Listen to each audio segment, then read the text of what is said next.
Hello दोस्तों, कैसे हैं सभी। स्वागत है आप सभी के द ईडू एकेडमी के प्लेटफॉर्म पे। दोस्तों, आज से जो श्रृंखला या सीरीज स्टार्ट कर रहा हूं मैं, उसका नाम है वर्दी वाली सीरीज।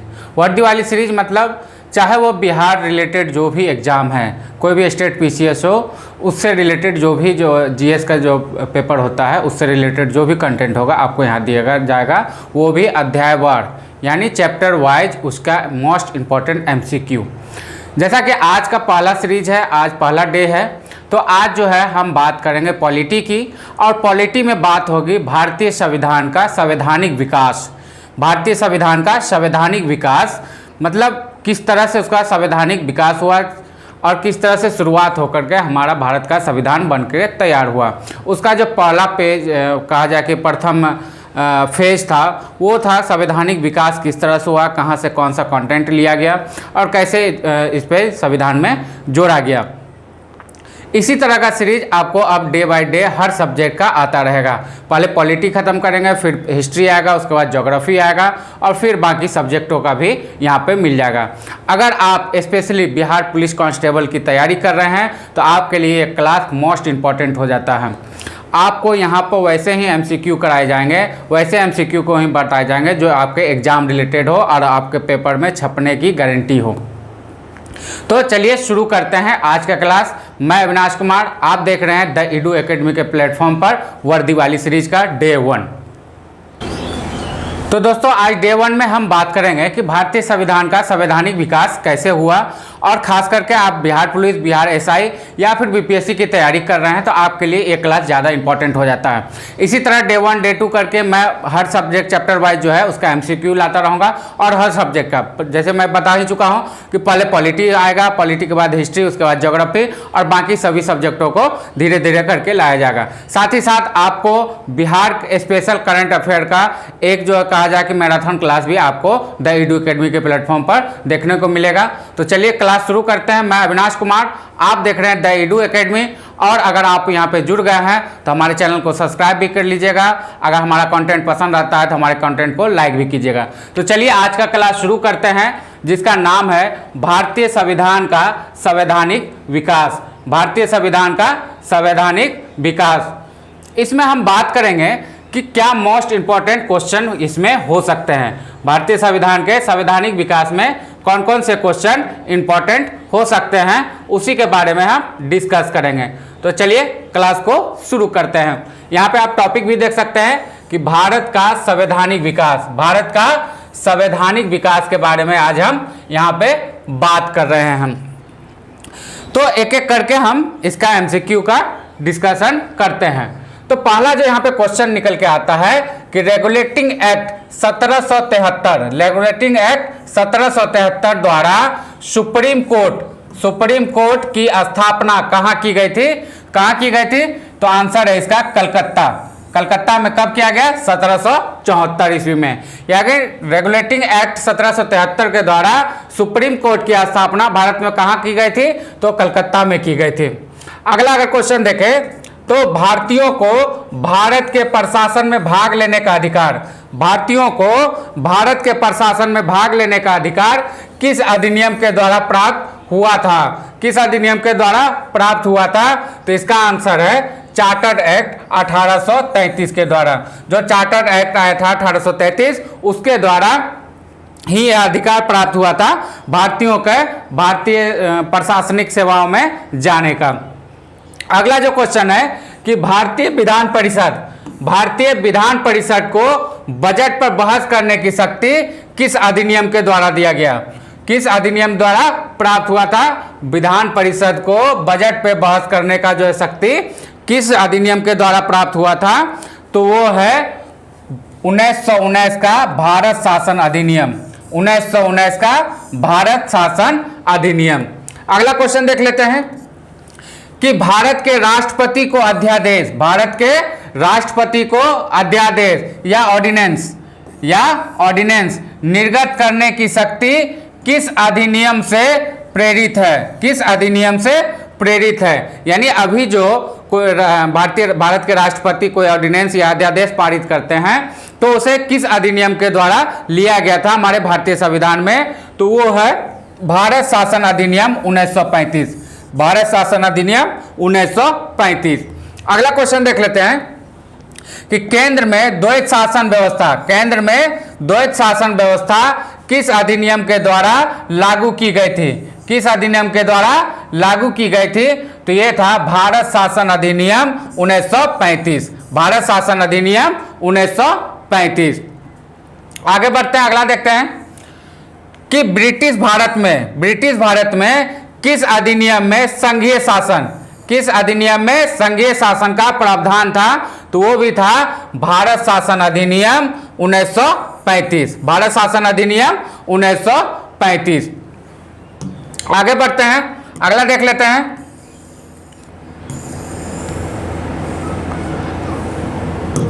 अगले की बात कर ले अगर हम, तो यहां पे है कि अखिल भारतीय संघ स्थापित करने का प्रावधान किस अधिनियम में किया गया था? अखिल भारतीय संघ स्थापित करने का प्रावधान किस अधिनियम में किया गया था? तो वो किया गया था भारत शासन अधिनियम 1935 में। अगला क्वेश्चन हम देख ले कि एक निर्वाचित संविधान सभा द्वारा भारत के संविधान का निर्माण करने का प्रस्ताव किसके द्वारा दिया गया था? तो वो दिया गया था क्रिप्स मिशन के द्वारा। किसके द्वारा? क्रिप्स मिशन के द्वारा। अगला क्वेश्चन देख लेते हैं कि भारतीय संविधान सभा का गठन किसके अंतर्गत किया गया? भारतीय संविधान सभा का गठन किसके अंतर्गत किया गया?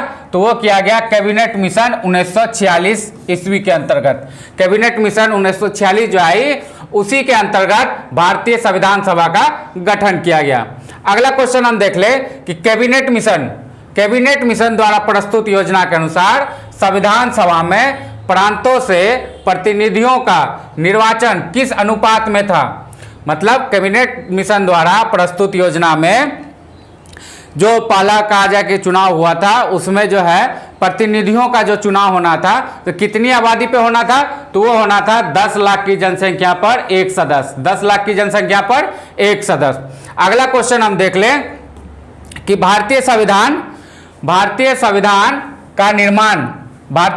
का निर्माण करने वाली संविधान सभा के सदस्यों का चुनाव किसके द्वारा किया गया था? तो विभिन्न प्रांतों की विधानसभाओं के द्वारा, विभिन्न प्रांतों के विधानसभाओं के द्वारा।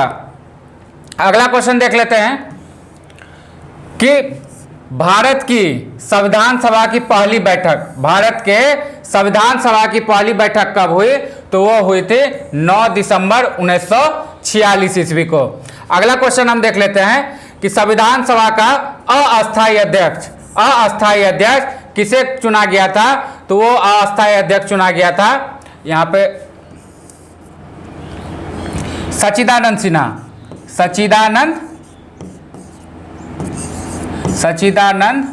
सिन्हा को।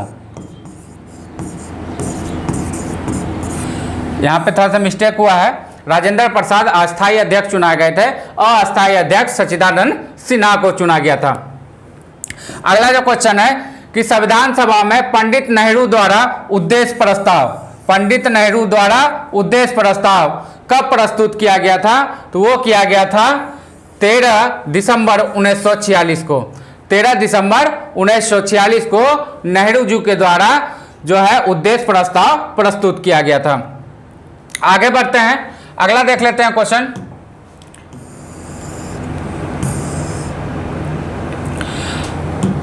अगले क्वेश्चन की अगर हम बात कर ले तो नेहरू द्वारा प्रस्तुत उद्देश्य प्रस्ताव संविधान सभा में कब स्वीकृत हुआ?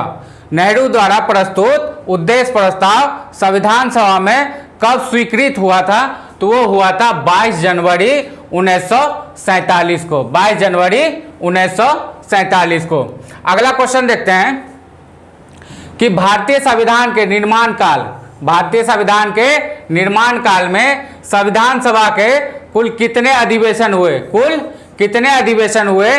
तो वो कुल 12 अधिवेशन हुए थे। तो भारतीय संविधान के निर्माण काल में कुल कितने अधिवेशन हुए थे? तो 12 अधिवेशन हुए थे। अगला क्वेश्चन देख लेते हैं कि भारतीय संविधान के निर्माण में संविधान सभा को कितना समय या टाइम लगा था? तो ये लगा था 2 वर्ष 11 माह और 18 दिन। 2 वर्ष 11 माह और 18 दिन। आगे बढ़ते हैं, अगला क्वेश्चन देख लेते हैं। अगले क्वेश्चन की बात कर लें तो भारतीय संविधान सभा के संवैधानिक सलाहकार कौन थे? तो वो थे सर बी एन राव। कौन थे? Sir B N Rao. संवैधानिक सलाहकार कौन थे? भारतीय संविधान के संवैधानिक सलाहकार कौन थे? तो सर बी एन राव। अगला देख लेते हैं कि भारत संविधान सभा ने वर्तमान रूप में राष्ट्रीय ध्वज को कब अपनाया? तो अपनाया 22 जुलाई 1947 को। 22 जुलाई 1947 को। अगला क्वेश्चन देखते हैं कि भारत का संविधान कब स्वीकृत किया गया? भारत का संविधान कब स्वीकृत किया गया? तो वो किया गया 26 नवंबर 1949 को। 26 नवंबर 1949 को। अगला क्वेश्चन है कि भारतीय संविधान का पूर्णतः कब लागू हुआ? स्वीकृत कर दिया गया 26 नवंबर 49 को, लेकिन पूर्णतः लागू कब हुआ? तो वो हुआ 26 जनवरी 1950 को। इसमें थोड़ा कंफ्यूजन होता है, इसलिए इसे ध्यान में जरूर रखिएगा। अगला क्वेश्चन देखते हैं कि संविधान सभा के झंडा समिति, ये क्वेश्चन काफी इंपॉर्टेंट है, आपको एग्जाम में देखने को मिल सकता है कि भारतीय संविधान के झंडा समिति के अध्यक्ष कौन थे? तो वो थे डॉक्टर राजेंद्र प्रसाद। कौन थे? डॉक्टर राजेंद्र प्रसाद। अगला क्वेश्चन देखते हैं कि संविधान सभा के कार्यों से संबंधित समिति के अध्यक्ष, संविधान सभा के कार्यों से संबंधित समिति के अध्यक्ष कौन थे? तो जी.वी. मालवणकर। अगला देखते हैं कि संविधान सभा ने डॉक्टर बी.आर. अंबेडकर की अध्यक्षता में प्रारूप समिति का गठन कब किया? तो ये किया गया था 29 अगस्त 1947 ईस्वी को। तो प्रारूप समिति का गठन कब हुआ? 29 अगस्त 1947 ईस्वी को। और इनके अध्यक्ष कौन थे? Doctor B R. अंबेडकर, जिन्हें हम बाबा साहब भी कहते हैं। अगला क्वेश्चन देखते हैं, डॉक्टर बी.आर. अंबेडकर का संविधान सभा में निर्वाचन किस प्रेसिडेंसी से हुआ था? मतलब किस प्रेसिडेंसी से वो चुन के आए थे? तो वो जो है मुंबई प्रेसिडेंसी से कब से कब तक? 1947 से 1950 तक। 1947 से 1950 तक। उससे पहले की अगर बात कर ले तो पहले वो बंगाल प्रेसिडेंसी से थे। कब? 1946 से 1947 तक। तो समझ में आ गया कि किस प्रेसिडेंसी से थे? तो मुंबई प्रेसिडेंसी से थे। और उससे पहले कहाँ के थे? कलकत्ता प्रेसिडेंसी से थे। अब आगे देख ले, भारत के संवैधानिक विकास की बात अगर हम कर ले तो किस तरह से एक्ट आया और किस तरह से वो लागू हुआ। तो पहला जो है वो है ईस्ट इंडिया कंपनी के जो अंतर्गत जो भी एक्ट आया था, और उसके बाद है ब्रिटिश क्राउन के अंतर्गत जो भी एक्ट आए थे। तो आप यहाँ देखेंगे सबसे पहले आता है रेगुलेटिंग एक्ट, जो ईस्ट इंडिया कंपनी के द्वारा लाया गया था। कब लाया गया था? 1773 ईस्वी में। उसके बाद जो एक्ट आया था वो आया था Pitt's India act. Pitt's India act कब आया? 1784 ईस्वी में। तीसरा जो एक्ट आया वो आया चार्टर्ड एक्ट आया 1793 ईस्वी में। उसके बाद अगला भी चार्टर्ड एक्ट आया, वो आया 1813 ईस्वी में। फिर से चार्टर्ड एक्ट आया, वो आया 1833 ईस्वी में। और लास्ट का जो चार्टर्ड एक्ट आया वो आया 1853 ईस्वी में। कब आया? 1853 ईस्वी में। तो आप इन तीनों चार्टर एक्ट का अगर आप देखेंगे तो 13, 33 और 53 यानी 20-20 वर्षों के अंतराल पर लास्ट के 3 चार्टर एक्ट आए हैं। यानी पहला चार्टर एक्ट कब? 1813 में, दूसरा 1853 में और लास्ट का 1853 में। अब देख लेते हैं कि ब्रिटिश क्राउन के अंतर्गत जो भी एक्ट आए थे, ब्रिटिश क्राउन के बाद जो भी एक्ट आए उसके बारे में डिस्कशन कर लेते हैं। तो उसमें पहला आता है भारत शासन अधिनियम। भारत शासन अधिनियम कब? 1858। भारत शासन अधिनियम 1858 में। उसके बाद जो एक्ट आया भारत परिषद अधिनियम आया, वो आया कब? 1861 में। उसके बाद भारत परिषद अधिनियम आया 1892 में। 1892 में क्या आया? भारत परिषद अधिनियम। चौथा जो आया भारत परिषद अधिनियम 1909 ईस्वी में। कब आया? 1909 ईस्वी में। तीसरा जो भारत शासन अधिनियम आया वो आया 1919 ईस्वी में। अगर आप यहाँ भी देखेंगे भारत परिषद अधिनियम और ये भारत शासन अधिनियम है, तो इन दोनों की अगर हम बात कर ले तो आप देखेंगे लगभग 17 वर्षों के अंतराल में ये दोनों भारत परिषद अधिनियम और दूसरा भारत परिषद अधिनियम 1909 और पहला 1892। वहीं भारत शासन अधिनियम की बात कर ले तो पहला आया 1919 में। पहला कब आया? 1919 में। दूसरा कब आया भारत शासन अधिनियम? तो वो आया 1935 में। कब आया? 1935 में। और सबसे लास्ट में आया भारत स्वतंत्रता अधिनियम 1947 में। कब? 1947 ईस्वी में आया सबसे अंतिम भारत शासन अधिनियम, भारतीय स्वतंत्रता अधिनियम, जिसके बाद हमारे देश को आज़ादी मिली और जो है ब्रिटिश जो है यहाँ से छोड़ करके चले गए और जो भी यहाँ का शासकीय प्रभाव था वो भारतीय गवर्नमेंट को सौंप करके वो चले जाते हैं। आगे बढ़ते हैं।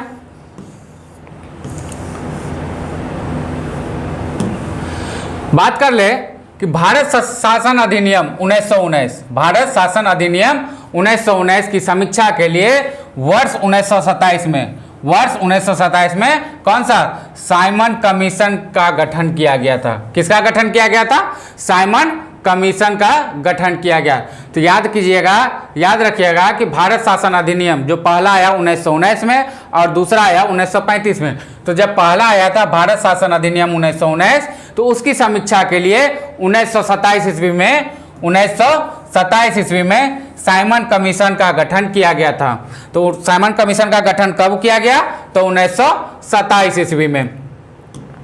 आगे बढ़ते हैं। अब बात कर लेते हैं कि अंतरिम सरकार जो 1946 ईस्वी में बनी थी, कब बनी थी?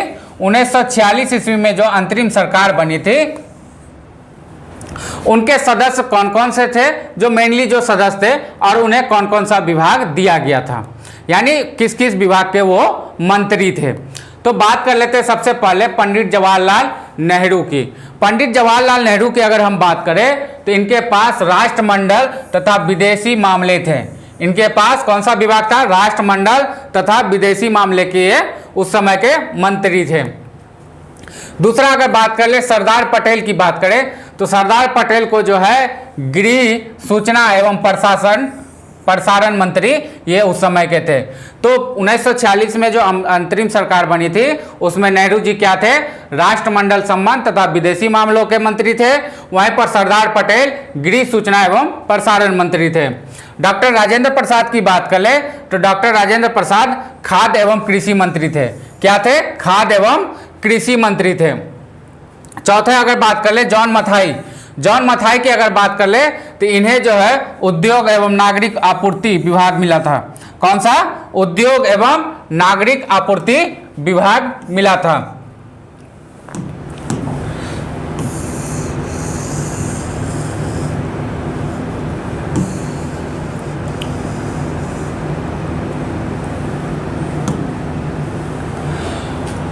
अब अगले जो 5वें नंबर पे आते हैं जगजीवन राम की बात अगर हम कर लें तो इन्हें कौन सा विभाग मिला था? इन्हें मिला था श्रम विभाग। कौन सा विभाग? श्रम विभाग मिला था। वहीं 6ठे नंबर की बात कर ले तो सरदार बलदेव सिंह। कौन? सरदार बलदेव सिंह, इन्हें रक्षा मंत्रालय मिला था। कब? 1946 में जो अंतरिम सरकार का गठन हुआ था उस अनुसार जो है विभागों का जो है मेन जो विभाग किन्हें किन्हें दिया गया था। 7वें नंबर पर आते हैं लियाकत अली खान। कौन? लियाकत अली खान को वित्त विभाग दिया गया था। लियाकत अली खान को क्या दिया गया था? वित्त विभाग दिया गया था। वहीं सी राजगोपालचारी की बात अगर कर ले तो इन्हें शिक्षा एवं कला विभाग दिया गया था। क्या दिया गया था? शिक्षा एवं कला विभाग दिया गया था। अब अंतिम बात कर ले तो भारतीय संविधान का प्रथम प्रारूप किसने? Sir B.N. राव द्वारा तैयार किया गया था। किसके द्वारा? Sir B.N. राव के द्वारा तैयार किया गया था। आगे बढ़ते हैं। अगर बात कर ले कि संविधान सभा की प्रथम बैठक की अध्यक्षता किन्होंने की थी? डॉक्टर सच्चिदानंद सिन्हा। किसने की थी? डॉक्टर सच्चिदानंद सिन्हा, जो अस्थायी अध्यक्ष थे। कौन थे? अस्थायी अध्यक्ष थे। तो संविधान सभा के प्रथम बैठक की अध्यक्षता किसने की थी? तो डॉक्टर सच्चिदानंद सिन्हा, जो उस समय अस्थायी अध्यक्ष थे। अगला क्वेश्चन की बात कर ले तो संविधान सभा के सलाहकार समिति, संविधान सभा के सलाहकार समिति के अध्यक्ष कौन थे? तो सरदार वल्लभ भाई पटेल। सरदार वल्लभ भाई पटेल हमारे लौह पुरुष थे। अब एक इंपॉर्टेंट नोट है संविधान सभा के बारे में, जो शॉर्ट में आप जानेंगे कि मतलब कहा जाए कि जितना व्याख्यान किया गया उसे शॉर्ट में एक बार समझ लेते हैं कि 9 दिसंबर 1946, 9 दिसंबर 1946 को संविधान सभा की प्रथम बैठक हुई। संविधान सभा की प्रथम बैठक कब हुई? 9 दिसंबर 1946, जिसमें डॉक्टर सच्चिदानंद सिन्हा, डॉक्टर सच्चिदानंद सिन्हा को अस्थायी अध्यक्ष तथा 11 दिसंबर 1946 को डॉक्टर राजेंद्र प्रसाद को अस्थायी अध्यक्ष चुना गया। तो प्रथम बैठक कब हुआ? तो 9 दिसंबर 1946 को, जिसमें डॉक्टर सच्चिदानंद सिन्हा को अस्थायी अध्यक्ष चुना गया था, लेकिन 11 दिसंबर 1946 को डॉक्टर राजेंद्र प्रसाद को अस्थायी अध्यक्ष चुन लिया गया। संविधान निर्माण का प्रारंभ की अगर हम बात कर ले तो संविधान निर्माण का प्रारंभ 13 दिसंबर 1946 ईस्वी को पंडित नेहरू द्वारा प्रस्तुत उद्देश्य प्रस्ताव से हुआ। पंडित नेहरू द्वारा कहा जाए प्रस्तुत उद्देश्य प्रस्ताव द्वारा 13 दिसंबर 1946 को संविधान का निर्माण का प्रारंभ हो गया, जिसे 22 जनवरी 1947 को सर्वसम्मति से स्वीकार कर लिया गया और 26 नवंबर 1949 को भारतीय संविधान अंगीकृत किया गया। वहीं 26 जनवरी 1950 को इसे पूर्णतः लागू कर दिया गया, पूर्णतः लागू कर दिया गया। तो अगर हम एक सुर में अगर इसको बोला जाए तो 9 दिसंबर 1946 को संविधान सभा की प्रथम बैठक हुई, जिसमें डॉक्टर सच्चिदानंद सिन्हा को अस्थायी अध्यक्ष चुना गया, लेकिन ठीक 2 दिन बाद 11 दिसंबर 1946 को डॉक्टर राजेंद्र प्रसाद को क्या अस्थायी अध्यक्ष चुन लिया गया। संविधान निर्माण का प्रारंभ 13 दिसंबर 1946 ईस्वी को पंडित जवाहरलाल नेहरू द्वारा प्रस्तुत उद्देश्य प्रस्ताव के बाद शुरू किया गया, जिसे 22 जनवरी 1947 को क्या किया गया? सर्वसम्मति से स्वीकार कर लिया गया और 26 नवंबर 1949 को भारतीय संविधान अंगीकृत हुआ और 26 जनवरी 1950 को इसे पूरे देश में लागू कर दिया गया। अब जब बात कर ले कि भारतीय संविधान बनाने में जो प्रमुख समितियां बनी थी, प्रमुख समितियां बनी थी, जो इंपॉर्टेंट सब समितियां हैं उनके बारे में हम बात कर लेते हैं, उनके बारे में हम बात कर लेते हैं। तो भारतीय संविधान के अगर प्रमुख समिति है उनके अध्यक्ष के बारे में बात कर लें तो यहाँ पर जो पहला नाम आपको देखने को मिलेगा वो मिलेगा पंडित जवाहरलाल नेहरू। पंडित जवाहरलाल नेहरू किस कौन से समिति के अध्यक्ष थे? तो वो थे संघ शक्ति समिति के अध्यक्ष। कौन थे? पंडित जवाहरलाल नेहरू। वहीं दूसरे की बात कर ले तो संघीय संविधान समिति के अध्यक्ष कौन थे? तो वो भी थे पंडित जवाहरलाल नेहरू। तीसरा है प्रांतीय संविधान समिति के अध्यक्ष कौन थे? तो वो सरदार वल्लभ भाई पटेल। कौन थे प्रांतीय संविधान समिति के अध्यक्ष? तो सरदार वल्लभ भाई पटेल। प्रारूप समिति के अध्यक्ष कौन थे? तो doctor B R. Ambedkar, doctor B R. Ambedkar. मौलिक अधिकार एवं अल्पसंख्यकों को संबंधित परामर्श समिति के अध्यक्ष कौन थे? तो सरदार वल्लभ भाई पटेल। मौलिक अधिकार एवं अल्पसंख्यकों को संबंधित परामर्श समिति के अध्यक्ष कौन थे? सरदार वल्लभ भाई पटेल। प्रक्रिया नियम समिति के अध्यक्ष कौन थे? डॉक्टर इंद्र प्रसाद। कौन थे? डॉक्टर इंद्र प्रसाद। अगला है कि राज्यों के लिए समिति, राज्यों के लिए जो समिति बनी थी उसके अध्यक्ष कौन थे? तो वो थे जवाहरलाल नेहरू। अंतिम है कि संचालन समिति के अध्यक्ष कौन थे? तो डॉक्टर राजेंद्र प्रसाद। तो दोस्तों ये था आज का भारतीय संविधान का संवैधानिक विकास का ये क्लास। इसी तरह का श्रृंखला आपको चैप्टर वाइज पर डे हमारे इस चैनल द ईडू अकेडमी पर मैं अविनाश कुमार आप लोगों के लिए लेके आऊँगा। आशा करता हूँ कि आज का ये वीडियो आप लोगों को पसंद आया होगा। अगर आप स्पेशली बिहार पुलिस, बिहार दरोगा या बीपीएससी की तैयारी करते हैं तो आपके लिए ये कंटेंट काफ़ी ज़्यादा महत्वपूर्ण हो जाता है। मैं यहाँ पर वैसे कंटेंट चुन के लाता हूँ जो आपसे एग्जाम रिलेटेड हो और पेपर में पूछने के लायक हो। साथ ही साथ आपको 1-2 दिन के अंदर यहाँ पर बिहार स्पेशल करंट अफेयर की एक पूरी श्रृंखला देखने को मिलेगी। तो आशा आप जो है हमारे चैनल को जरूर सब्सक्राइब कर लीजिए। इसी तरह का कंटेंट आप अगर रेगुलर पढ़ना चाहते हैं तो द ईडू एकेडमी को सब्सक्राइब कर लीजिए। वीडियो अगर मेरा पसंद आता है तो आप उसे लाइक शेयर कमेंट जरूर करें। मिलते हैं फिर अगले वीडियो में, अगला कहा जाए कि क्लास लेकर के। तब तक के लिए टाटा बाय बाय।